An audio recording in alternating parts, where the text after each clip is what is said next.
Hey guys, welcome to another episode of the Nihongo Master podcast.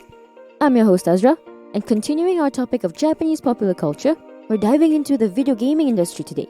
As you can tell by the title, we actually did an episode on Japanese video games, but we focused more on the big gaming companies. If you're interested in that one, check out our Season 1, Episode 8. Today's episode is slightly different. We're looking at how Japanese video games impacted the J-pop culture, its history and evolution, as well as its influence domestically and overseas. If I hadn't made myself clear, Japanese video games are extremely significant in Japanese popular culture. The industry took the country by storm since about the 70s, and since then, it has even grown to dominate the rest of the world. Some even say that the development of Japanese games is the golden age of all video games. Sounds like a history lesson, I know. But it's pretty interesting, trust me. I promise I won't make you fall asleep in the next few minutes. We're also dropping in a few useful related vocabulary words. So grab your pen, notebooks, and gaming consoles, and let's jump into it. Of course, the Japanese video game industry has the big gaming kaisha companies to thank for. Nintendo and Sony are just the two main ones I'll name drop. We have a whole episode talking about the various successful video games, their rises and falls, all that fun stuff. You video game geeks would love that. I especially enjoyed writing it. So again, that's Season 1, Episode 8. But hold up, we have to still walk through the history and evolution. See, in the early days, the industry had to compete with the likes of pool tables, slot machines, and penny drops. So the gaming industry started off as arcade games, around the 1960s and 1970s, with Periscope in 1966, a submarine simulator, and Pong in 1971, a table tennis arcade game. The next decade saw an uproar of arcade games. This includes Space Invaders in 1978 by Taito, which basically ignited the video game craze in the country. The first Star Wars movies was released weeks before this game came out, so the two cultural events combined. Shooting descending aliens with a laser cannon became a huge instant hit. The company Taito made $600 million from this game alone. Then we have Pac-Man in 1980 by Namco. This game pioneered the maze chase genre, and even today it's still a popular one. A company, which tracks video game world records, counted the amount of times this arcade game was played, and the estimated number was about 10 billion times in the 20th century alone. By the time the mid-80s rolled around, arcade games also became a thing in the US and Europe. To boost the video game industry even more, Japanese creators decided to take the lead with new inventions. And by that, I meant with mobile gaming and geemuki, to mean consoles, with revolutionary video games to match. Home consoles closed the gap between those coin-operated games and home use. Nintendo popped the first few home consoles, called Family Computer, or Famicom, in 1983. About 37% of Japanese homes had a Famicom. In the US, released a few years later, it's known as Nintendo Entertainment System, and about 60 million units were sold in the 80s. At this time, Nintendo had revolutionized the home console market, so it brought its attention towards mobile gaming. That's mobile game in Japanese. Say hello to the Game Boy in 1989, leveling up the mobile gaming for everyone. The game Tetris, which I know some of us still play today, was released with the trial version of the console. And here's a secret. Nintendo actually wanted to release a Mario game with it instead. And Sega's answer to keep up with the competition is with the game Sonic the Hedgehog in 1991, selling over 140 million copies. It was originally created to kinda go up against Nintendo's Super Mario, debuted in 1981 in the Donkey Kong arcade game. Fast-paced games like this made the Mega Drive console, or known as the Genesis in the US. Here came the console wars of the 90s.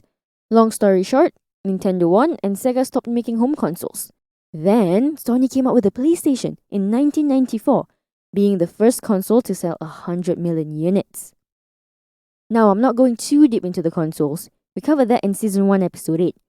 So we went from arcade games to portable and home console games. Now we have apps on our phones. Here's a quick vocab recap. Kaisha, company. Geemuki, video game consoles. Mobile game, mobile games. For short, it's mobage. By the way, if you haven't checked out our official website yet, why not give it a browse? At Nihongo Master, we offer efficient Japanese lessons that are quick, easy, and fun for Japanese language learners of all levels. from beginners to advanced. Our smart tools will assist you in areas where you need a little bit of a push and congratulate you on the ones you've aced. With a community of over 50,000 Japanese students, you're not alone on your learning journey. Make new friends and improve together with our point system, collecting points as you go along.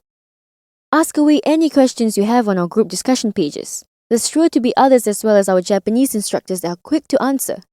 You can also take Nihongo Master with you on the go and learn Japanese as you trot the globe. Practical, right?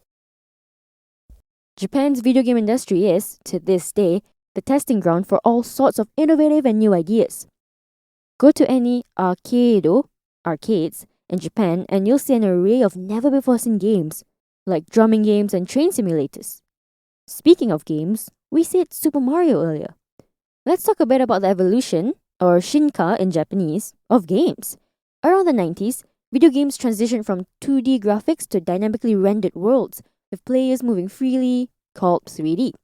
Nintendo's 1996 Mario 64 wasn't the first 3D game, but it was the first to do it right. And alongside Legend of Zelda, Ocarina of Time, this game is still considered one of the best of the generation. I mean, we have an or app, on our phones now to play Mario Kart. And don't get me started on RPGs. Some of you may not know that the origins of role-playing games in Japan start off as early as 1982. But it wasn't until the late 80s to early 90s that it was considered as the golden age of Japanese computer gaming. Dragon Slayer, Final Fantasy, Star Cruiser. Do I need to go on? Oh, and phone apps. Remember Pokemon Go? I was so obsessed with this augmented reality app when it first came out in 2016. I wasn't the only one. The game was downloaded over 500 million times. While the game franchise Pocket Monsters go way back to 1996, the GPS and camera function of this app revolutionized interactive gaming apps of our century. People are up all night at weird spots in the neighborhood trying to catch them all. So the gaming industry has evolved so much, and it's continuing to evolve more than we can imagine.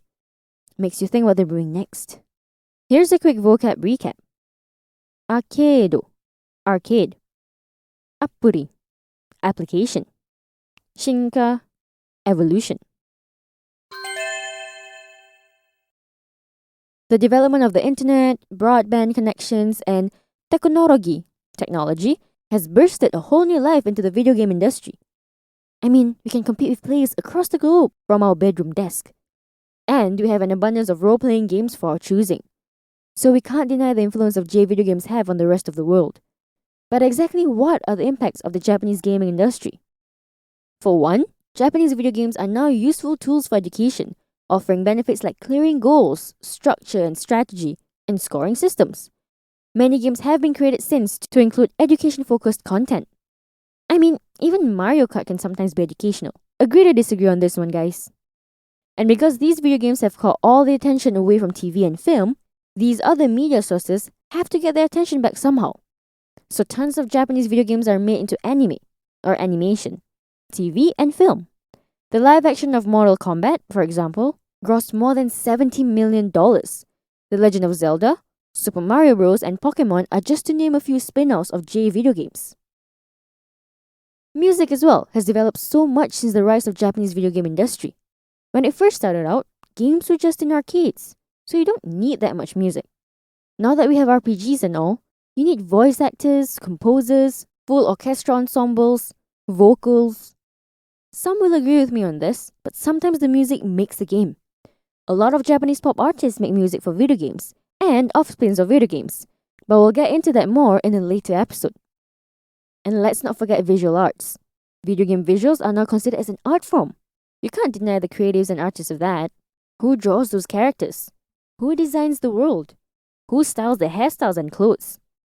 It's just undeniable that this multi-million-dollar industry has impacted the world, not only spreading the love of Japanese video games, but also providing employment for other industries too.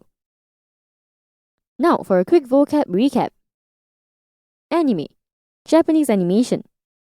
Technology, role-playing game, RPG. And there's my shot at briefly summarizing the history, evolution, and influence of the Japanese video game industry. It's quite amazing when you think about it, don't you think? How tiny arcade games were the starting point of the consoles and RPGs we now know and love. What are your favorite Japanese video games? Tell us your thoughts by commenting on our social media platforms. You can find us on Twitter, Facebook, and Instagram. Also, head over to Nihongo Master blog if you're interested in reading about topics like these some more. And if you're keen on picking up some more Japanese for yourself, pop onto our official website, nihongomaster.com, to learn more. While you're at it, why not get yourself a subscription? Get a head start on your Nihongo journey with Nihongo Master. And thank you so much for listening in. Join me in the next one, where I'll be walking down the avenue of Japan's rich popular culture. Mata ne!